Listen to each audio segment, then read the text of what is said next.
It had all the hallmarks of a Saturday morning cooking show, award-winning chef to boot, but the familiarity belied what was to be an extraordinary culinary experience. With an audience of journalists looking on, the world's first test tube burger went under the cooking and taste test. It passed muster, just. Not quite like meat, but not bad for something grown in a lab out of cow cells. Surprisingly, the surface was quite crunchy. It was really a bite to do, and that's where most of the flavor was. The inside was juicy, and I would say it gives you the feeling of a normal meat, but the taste wasn't as intense as a normal piece.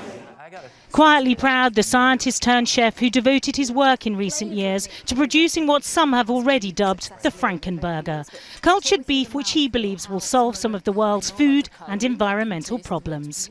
The World Health Organization estimates that in 2050 demand for meat is appreciably higher than it is right now. And we're just not capable with the current methods to produce that type of meat. So we have to come up with alternatives and produce more meat with the same resources.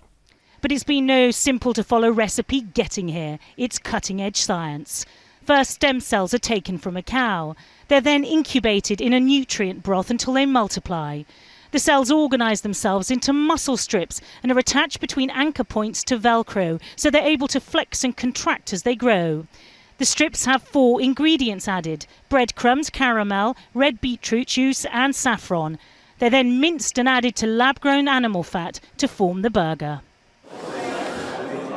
Taking the bill for producing these so far to over £200,000. But it's not the cost putting some diners off placing an order, but the thought of where lunch has come from. It's definitely a frightening prospect, meat being made in the lab. For me, it's something that I wouldn't dream of eating. I'd be interested in trying it, but I definitely wouldn't order it off the menu. I've got no concerns about it being manufactured in the laboratory, and I'll be interested to taste it.